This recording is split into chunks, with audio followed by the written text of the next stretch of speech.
देवर जी, क्या हुआ भाभी? मुझे माफ कर दीजिएगा। हर बार लाला रोकड़िया की शक्ल सामने आ जाती है। बुरा मत मानना। जब कर्ज का बोझ सर पर हो तो खुशियां नहीं मनाई जा सकती ना। भाभी, ससुर जी बीमे की रकम मिलते ही अपना वादा पूरा कर देंगे। अगर तुम्हारे ससुर को रुपए देने ही होते तो कब के दे चुके होते, क्योंकि लाला रोकड़िया जैसे उधार देने वाले बम्बई में ही नहीं, दिल्ली में भी बहुत हैं। खैर तुम छोड़ो, तुम एक काम करो, मेरे कुछ जेवर हैं, तुम लाला रोकड़िया को दे आओ ताकि उसका कर्जा भी चुक जाए, फिर सुहाग रात भी मनाना। मैं नहीं चाहती कि लाला रोकड़िया की बद्दुआएं तुम्हारी सुहाग रात को लगे।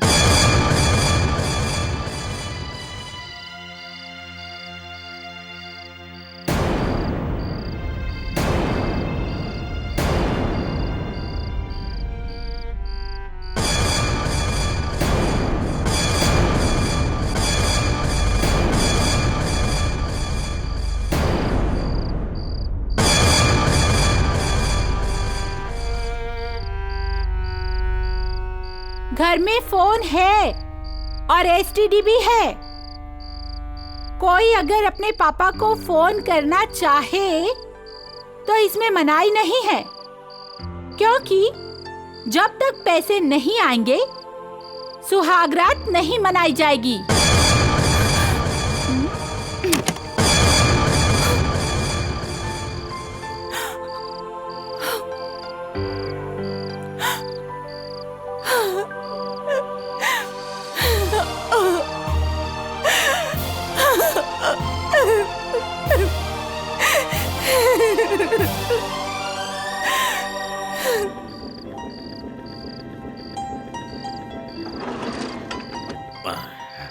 ये चिट्ठी पढ़ता हूँ, इसमें क्या लिखा है?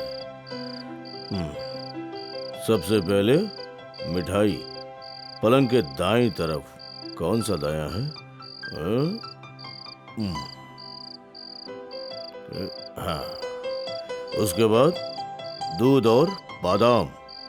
ये दूध है ना? हाँ, ये बादाम ये यहाँ। हाँ।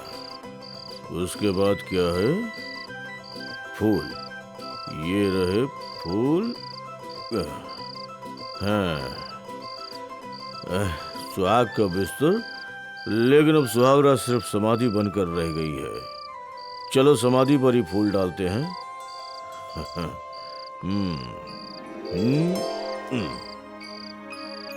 तुम जाओ बेटा कहीं और।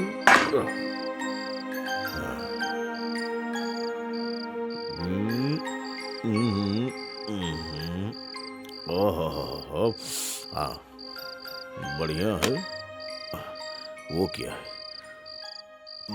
हम बने तुम बने एक दूजे। अरे रे रे, ये क्या हो गया तुम्हें? ये क्या कर रहे हो? तुमने ही तो कहा था कि आज अपनी सुहाग रात फिर से मनाएंगे, इसलिए हम आकर बेड पर बैठ गए। सुहाग रात में दूल्हा नहीं, दुल्हन इस तरह से बैठती है। दुल्हन बैठती है ना? हाँ। तो फिर हम कौन है? आप तो मेरे दूल्हे राजा हैं। ऐसा मत बोल, शर्म आती है। दूल्हा तुम हो, मैं तुम्हारी दुल्हन हूँ, और हर दुल्हन अपनी सुहाग रात की समाधि पर ऐसे ही शर्मा के बैठती है। सुहाग समाधि? नो अजी, ये तो हमारी सुहाग सेज है। ऐसा थोड़े ही है। वो क्या है, अगर दुल्हन शर्मा कर अपने आने वाले दूल्हे का इंतजार करे ना, तो उसको सुहाग सेज कहते हैं। अगर मेरे जैसा दूल्हा दुल्हन बनकर आने वाले दूल्हे का इंतजार करे तो उसको सुहाग समाधि बोलते। जाओ जी। सच?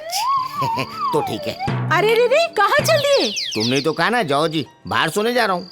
अब मैं कहती हूँ आओ जी। अरे बाप रे, धोबी घाट पे कपड़ा पटक रही है।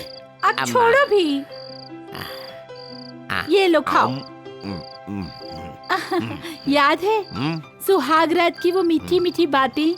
मैं थी, तुम थे, याद आया कुछ? वो बादाम खिलाओ, सब याद आ रहा है। अच्छा ये लो बादाम खाओ। अब याद आया? अब याद आया? नहीं। अरे बादाम खाते हुए सब कुछ याद आता है, याद करो ना।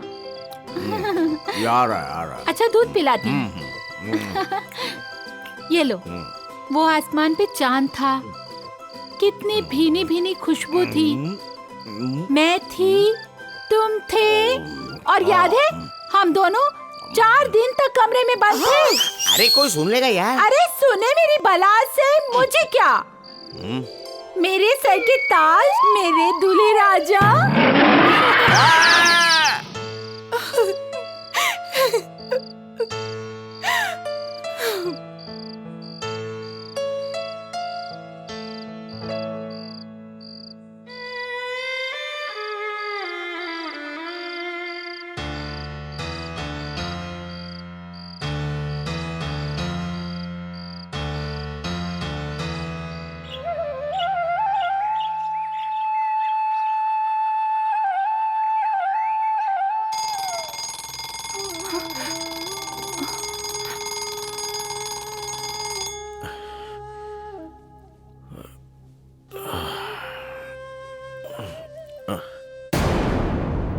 हे भगवान,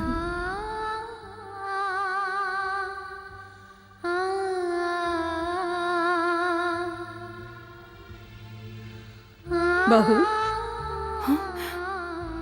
अब तेरी सास मुंह दिखाई के लिए आई है, लेकिन उसके पास तुझे देने के लिए लाचारी और मजबूरी के सिवा कुछ भी नहीं है।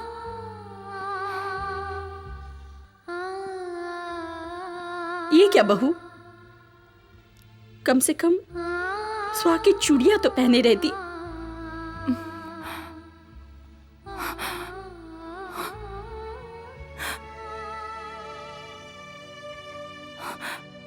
बहू, इस घर में पहला कदम रखते ही जो कुछ तेरे साथ हुआ है। माँ जी, मुझे गहनों से कोई लगाव नहीं है। मेरा गहना आप सबका प्यार है। लेकिन इस घर में सबको पैसों से प्यार है। इस आंचल ने भी एक बेटी को पाल पोस कर बड़ा किया है, और ससुराल जाने पर उसकी जुदाई में ये मेरे आंसुओं से भीगा है। आज से मेरा ये आंचल हमेशा तेरे सर पर रहेगा बेटी। माँ जी, जब देखो डांटती रहती है।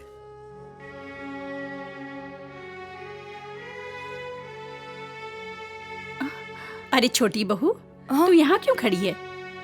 ले चाय पी ले। माँ जी, आपने क्यों तकलीफ की?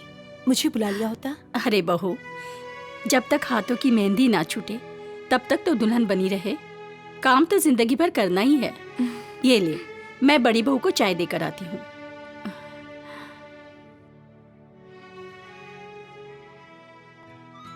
अरे छोटी भाभी, शर्मा रही हो? अरे शर्माओ नहीं, नहीं तो चाय ठंडी हो जाएगी। P low. हाँ हाँ, पी लो पी लो। अरे अगर ठंडी हो गई है तो कह दो, दूसरी बन जाएगी। घर में बहुत सारे नौकर हैं ना। आपकी चाय बनाने के लिए, खाना बनाने के लिए और आपके नहाने का पानी गर्म करने के लिए। हाँ हाँ महारानी जी, एक बात कान खोल कर सुन लो। इस घर में सिर्फ एक ही नौकर है, और वो भी सिर्फ बाहर का काम करने के लिए। अगर इस घर में रहना है तो औरों की तरह चलना होगा। रेखा। जी दीदी। किचन का रास्ता दिखा दे महारानी जी को। चलिए महारानी जी।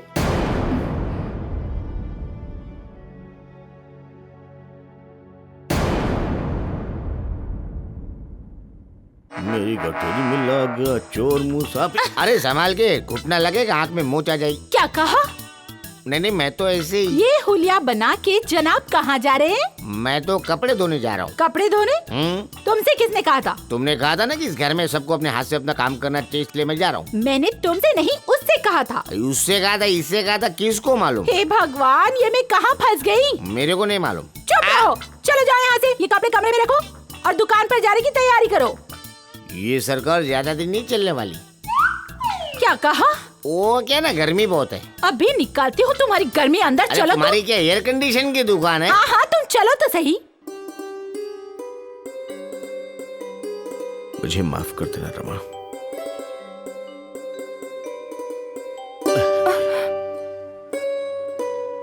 महारानी जी,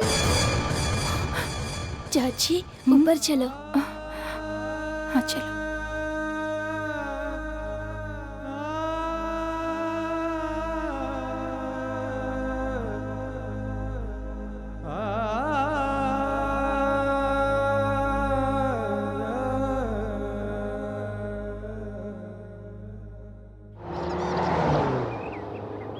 मैं कहूँ जी, तुमसे ज्यादा दुनिया देखी है मैंने।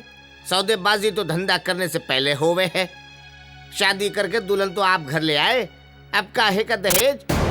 तो खा गए हो धोखा, अब लाला रुकड़िया क्या खावे? कहाँ से दोगे मेरा 10 लाख? मकान बेचकर या दुकान बेचकर? लाला जी, आपको अपने पैसों से मतलब है, वो वक्त से मिल जाएंगे। मिलेंगे, क्यों नहीं मिलेंगे भाई? आप जैसे सपूत हो तो मेरे पैसे तो कहीं नहीं जा सकते। मगर सोच लो, अब 10 महीने का टाइम बाकी है। अगर वक्त पर नहीं मिले तो दुकान मेरे हिसाब करके। जय श्री कृष्ण, जय श्री कृष्ण, जय श्री कृष्ण। रमेश, अगर लाला की बात में दम है तो ये 15 लाख चुकाएंगे कहाँ से? ऐसे तो हम लोग बर्बाद हो जाएंगे एकदम से।